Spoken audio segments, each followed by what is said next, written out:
हाँ तो बताइए। अब सर थोड़ा मोदी जी को सोचना पड़ेगा यूपी के बारे के अंदर।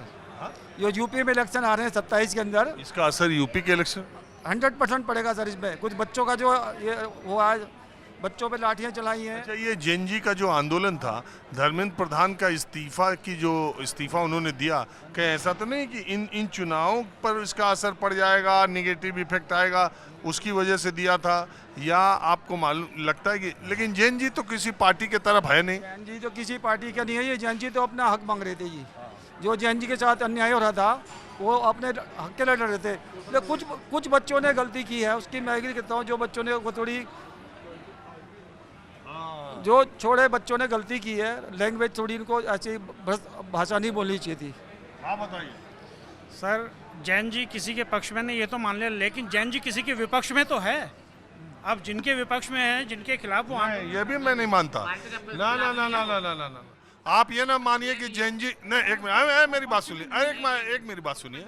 मैं कतई ये मानने, क्योंकि मैं कम से कम 100 एक दिन आया था मैं वहाँ पर 12 जैन जी नहीं मेरी बात सुन लीजिए 2 मिनट। मैं परसों नरसों 3-4 दिन पहले आया था, जेन जी के 12-14 लड़के वहाँ बैठे थे। उनका भारतीय जनता पार्टी या नरेंद्र मोदी की सरकार से ऐसा सच कोई विरोध नहीं है। उनका ये कहना था कि हम परेशान हो चुके थे, हमारे पेपर लीकेज हमें मांगना उन्हीं से था, हमको अकाउंट तो देखो, वो जानते हैं कि स्टेट में अभी झारखंड में हो रहा है, ना, झारखंड में तो सरकार इंडिया गठबंधन की है, क्यों नहीं सीबीआई की जांच वो करते? वहाँ लगातार छात्र परेशान है, और बहुत शर्म और हया की बात है कि किसी भी प्रदेश के पब्लिक सर्विस कमीशन के चेयरमैन और उससे जुड़े लोगों ने घूस लेकर के और गलत तरीके से झारखंड पब्लिक सर्विस कमीशन में लोगों को नौकरियां दी हैं, और लोगों को नौकरियां दी गई, और वहाँ लगातार छात्र परेशान है। तो स्टेट लेवल का भी है, तो उसको मोदी का झारखंड के पब्लिक सर्विस कमीशन के लिए और वहाँ के जो कमीशन है जहाँ नौकरियां दी रहे हैं, उसके लिए मोदी और बीजेपी के लिए थोड़ी नहीं हुआ। जिसकी जहाँ सरकार है और शिक्षा और परीक्षा को लेकर शिथिलता बरती जा रही है, वहाँ का नौजवान उस सरकार से न्याय चाहता है, न्याय मांगता है। वो ये नहीं चाहे कि हम इसके साथ हैं, हम उसके साथ। हाँ, विपक्षी दलों ने आके अपनी रोटी सेक ली हो तो साधारण सी बात है, स्वाभाविक है। लेकिन सर ये चुनाव के बारे में मैं एक चीज़ जरूर कहूँगा, जो 3 सीटों पर हुआ, इसमें पीके का आना ये सबसे बड़ा एक अचीवमेंट है। हाँ, जीतना, आना मतलब जीतना, उसको इतने लंबे समय के बाद। वो एक थोड़ा इंटेलिजेंट बंदा है, और मैंने पढ़ा था और सुना है कि इससे जो है ना, अपने चुनावों को वो कराते थे, ये बीजेपी वाले भी और कांग्रेस वाले भी और कई और पार्टियाँ इसको चुनाव मैंने अरे भैया, वो मोदी जी का चुनाव प्रबंधन देख चुके हैं, वो कांग्रेस का देख रहे हैं, अमरिंदर सिंह साहब का देख चुके हैं, वो केजरीवाल का देख चुके हैं, वो ममता बनर्जी का देख चुके हैं, वो विजय का देख चुके हैं, YSR रेड्डी का देख चुके हैं। सुनते हैं देश के दुनिया के भी कोनों में कुछ देखते हैं, अपना ही नहीं देख पाए थे, लेकिन इस बार उन्होंने साबित कर दिया। चुनाव मैनेजमेंट की जो उनकी कला है, वो बहुत लंबे समय के बाद अब इनको थोड़ा सा एक पद सीट मिली है, जो पहले मिल जानी चाहिए थी। अच्छा सर, मैं आपसे जानना चाह रहा हूँ, कांग्रेस में दतिया की जीत को आप कैसे देखते हैं? क्या नरोत्तम मिश्रा या उनके समर्थकों का भीतरघात है बीजेपी के लिए, या कांग्रेस अपनी मतलब कांग्रेस ने तो रिटेन की अपनी सीट, लेकिन जिस विधायक को पीछे जीत मिली थी, वो एक केस में होने की वजह से उनकी सदस्यता गई। उन विधायक को कांग्रेस पार्टी ऐसा डिसीजन नहीं लेती। मुझे बड़ा अचरज हुआ कि मतगणना आज थी और कल रात को वो विधायक जो पहले उनका जीता हुआ विधायक था, उनको अनुशासनहीनता के आरोप में पार्टी से निकाल दिया। मतगणना से पहले, जीत के बाद निकालते तो अलग बात थी। कांग्रेस वाले ये तो कांग्रेस ने ऐसा डिसीजन लिया। आज जीत के बाद अगर बर्खास्त करते तो अलग बात थी। जीत मतगणना से पहले ही पुराने वाले एमएलए को बर्खास्त कर दिया, पार्टी विरोधी गतिविधियों पार्टी से निकाल दिया। सर मेरी बात सुनिए, ये जो हार है ना, चाहे वो दतिया में है और अभी आप जो है वो बांकीपुरा की जो बात कर रही है, बांकीपुर, ये सब रिफ्लेक्शन जो है ना, ये जो जन जी का जो आंदोलन है ये है सर। इसकी वजह से लोग जो है, देखिए बिहार में क्या हुआ, AK-47 बाहर आ गई ना बच्चों के लिए। दिल्ली में क्या हुआ, यहाँ पर लोगों को लाठीचार्ज किया गया, वो पैलेट गन चलाई गई, वो शॉक बैटन से मारा, किस तरीके से लड़कियों के साथ किया गया। और वो लड़की जो है, आप बतला रहे हैं ना, झारखंड का भी क्या नाम है, उर्वशी, और पंडो देखो उन बच्चियों का, छात्रों का, मेरे समझ से ना उनको फोटो दिखाना चाहिए ना उनका नाम लेना चाहिए। We are proud of them. अगर वो जो है वो बहुत बढ़िया उसने जो अब जो लोग जंतर मंतर के धरने पर बड़ा गला फाड़ रहे थे, बहुत सारे लोग हैं वो झारखंड के छात्रों के आंदोलन पर कुछ नहीं बोल रहे। मेरे पास तो थोड़ा मेरी व्यस्तता थी, नहीं तो मैं झारखंड जरूर जाता, उनसे बात तो रहूं, मैंने उसको सुना है। अगर चला कुछ दिन तो पहुंच भी जाऊंगा। सर मैंने उस लड़की को देखा है और जो है वो जो जिस तरीके से मीडिया पे चल रहा है वो we are proud of her. वो आज लड़की जो है थ्रू आउट देखिए आप अपनी जो है वो मेरिट में चल रही है। वो डांसिंग भी जो है करती है, तो वो गेम्स भी खेलती है, तो वो तो आप मानते हैं कि ये जेनजी का जो आंदोलन था उसका रिफ्लेक्शन है ये चुनाव परिणाम? बिल्कुल सर। देखिए अब पहले तो मैं यहीं पर जो है आपने जो बिहार पे जो कंसंट्रेट किया है, पीके जो है क्या कह रहा है कि ये जो चीफ मिनिस्टर है सम्राट चौधरी ये तो अनपढ़ है, इसके पास डिग्री नहीं है। फिर वो ये कहता है कि ये तो क्रिमिनल है, कन्विक्टेड है। सब वो चुनाव में कहते रहे, वो चुनाव जीते और उसके बाद वो अलग चीज़ थी। वो जो है उस आदमी के कंधे पे जो है रख के आपने जो है वो चलाई थी, है ना। और आपने सर 2 लाख रुपए का वायदा भी किया था जो अभी तक आपने नहीं दिए। ठग लिया वोटों को, आपने लोगों को वोटों को लूटा है बिहार में। आपने जिस तरीके से लोगों को लूटा है अब वो सब जानते हैं। ठीक है, जरा दूसरी टेबल पर भी चलते हैं, कुछ और लोगों से राय लेते हैं। वैसे तो कांग्रेस ने वो सीट जो दतिया में है वो तो सीट कांग्रेस के पास थी, कांग्रेस ने बचा ली, ये बड़ी बात है क्योंकि उपचुनाव कहते हैं कि सरकार का चुनाव होता है। लेकिन आज सारी चर्चा गुजरात में बीजेपी ने अपनी सीट बचाई, 30,000 से ज़्यादा वोटों से जीती, लेकिन आज सारी चर्चा पीके पर हो रही है। प्रशांत किशोर पर चर्चा हो रही है, उनका विजय जुलूस निकल गया और 6,000 से के आसपास दतिया में कांग्रेस जीती और 20,000 के आसपास प्रशांत किशोर। अब ये मैं जानना चाहता हूँ एक बिहारी के नाते, खासकर जो दिल्ली में इतनी दूर बैठा है, पीके के इस जीत को आप किस तरह से ले रहे हैं और कैसे बीजेपी अपने गढ़ को हार गई? देखिए, पीके का जीत एक बिहार को ऐसा रास्ता दिया है, बिहार के जनमानस को, और ख़ास करके बांकीपुर के जनता ने बिहार को एक नया रास्ता दिया है जो कि पीके जैसा आदमी को वहाँ से बड़ी बहुमत से जीत हासिल करने का मौका दिया। और ये बड़ी बात है जो भाजपा के गढ़ में जो अभी नितिन नवीन राष्ट्रीय अध्यक्ष हैं भाजपा के, उसके गढ़ में जाके पीके ने भाजपा को हराया है।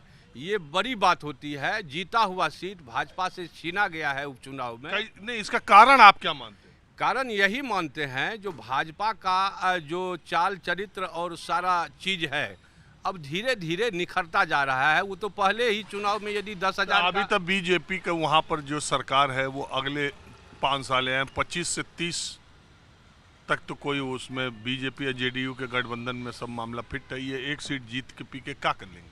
देखिए, एक सीट रास्ता है अभी, वो एक सीट ऐसा रास्ता देगा, पीके जैसा आदमी को एक सीट ऐसा रास्ता देगा। बांकीपुर के जनता पूरा बिहार को एक मैसेज दिया है जो अब ये चाहिए, बिहार में स्थापित होना बहुत ज़रूरी है। चूँकि बिहार जात पात धर्म से ऊपर उठेगा।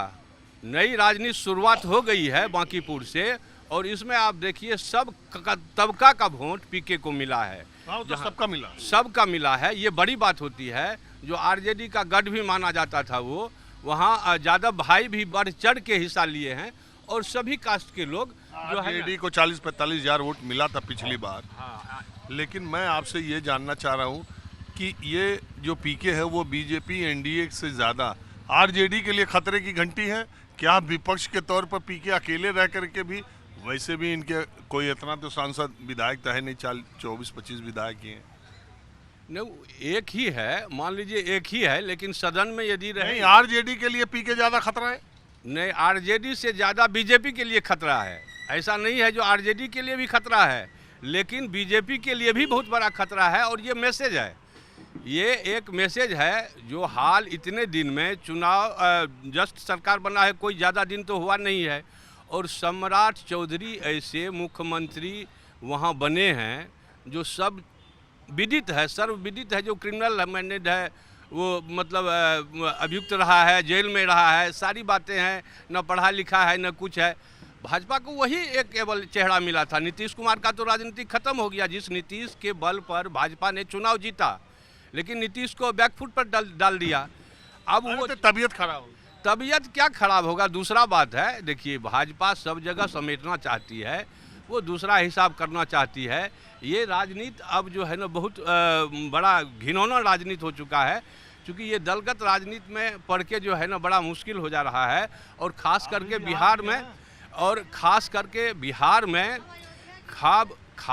बिहार में जो है ये राजनीति है, ये राजनीति ऐसा चल गया है, पैटर्न जो है चल गया है, जो हाल है अभी माहौल है रंगरूट का।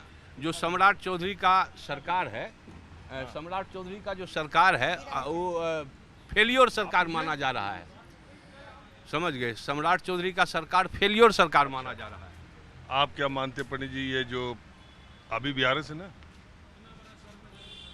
मेरा नाम डॉक्टर हेमचंद्र झा है।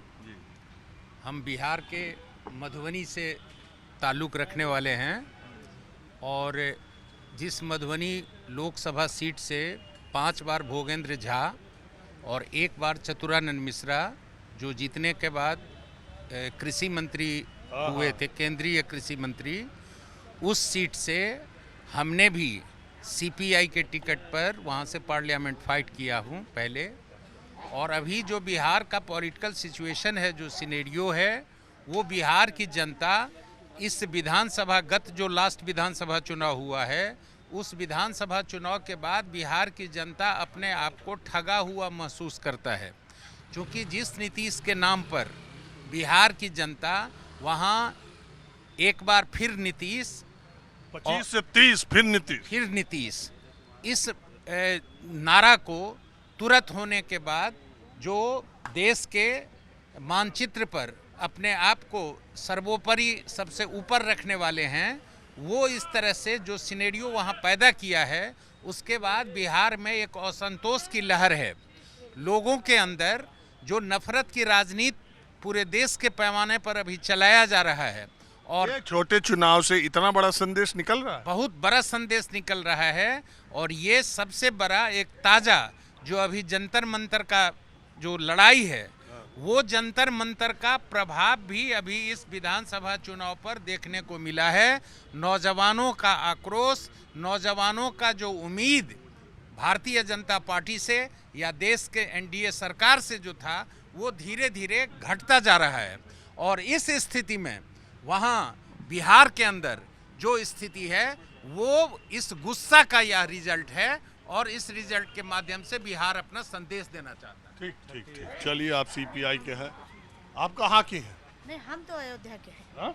हम अयोध्या के हैं। अरे कोई बात नहीं, कोई जरूरी था नहीं कि खाली बिहार वाले ही बात कर सकते हैं। आज नतीजा आया है, मालूम चला कि नहीं? नहीं, हमें अभी उसके बारे में हम बिजी थे, कहीं हमने देखा नहीं अभी कुछ। किसी पार्टी में है? नहीं, हम ऐसे व्यक्ति हैं, क्या जरूरी है कपड़ा पहनना पार्टी कहाँ के का? हैं आप?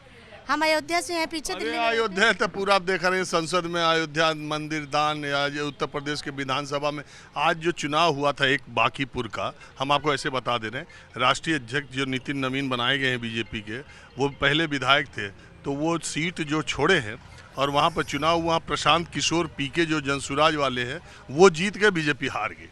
उस विषय में हम कुछ नहीं भी बोलना चाहते, क्योंकि जिस विषय में अभी मुझे अनुभव नहीं है।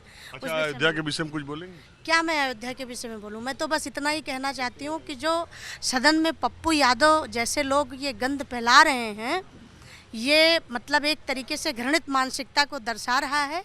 और आपको किसी व्यक्ति से लड़ना है, लड़िए, राम से मत लड़िए, वरना मिट जाएंगे। राम से लड़ने वाले मिट जाएंगे और पतन निश्चित है। अब इसके आगे और कुछ नहीं। बीजेपी जो हार गई उसके बारे में कुछ नहीं बोले? नहीं, हमें अनुभव नहीं उसमें। चलिए ठीक है। माहौल क्या है, मैं बस आज इतना ही। हाँ बोलिए। मैं आपके खत्म हो रहा है, बस 20 सेकंड। मैं आपके माध्यम से प्रशांत किशोर को बहुत बहुत बधाई देना चाहता हूँ। जीत वाले को तो सभी बधाई देते हैं। नहीं, जीत वाले को तो बधाई देता ही है, बहुत लोग जीते हैं, लेकिन ये सीट जीतना बहुत मामूली बात, कठिन था। अब सवाल यही है कि इस छोटे चुनाव के जो नतीजे आए हैं, इसके संदेश बड़े हैं, या ये तुक्का है, या ये स्थानीय मुद्दा था, या लोगों ने एक बेहतर कैंडिडेट को चुना है, ये देखने वाली बात होगी। आने वाले दिनों में प्रशांत किशोर की बिहार विधानसभा में उपस्थिति निश्चित तौर पर विधानसभा की कार्रवाई को देखने लायक दिलचस्प बनाएगी। कैमरामैन उमेश सिंह के साथ राजीव रंजन, न्यूज़ 24 दिल्ली।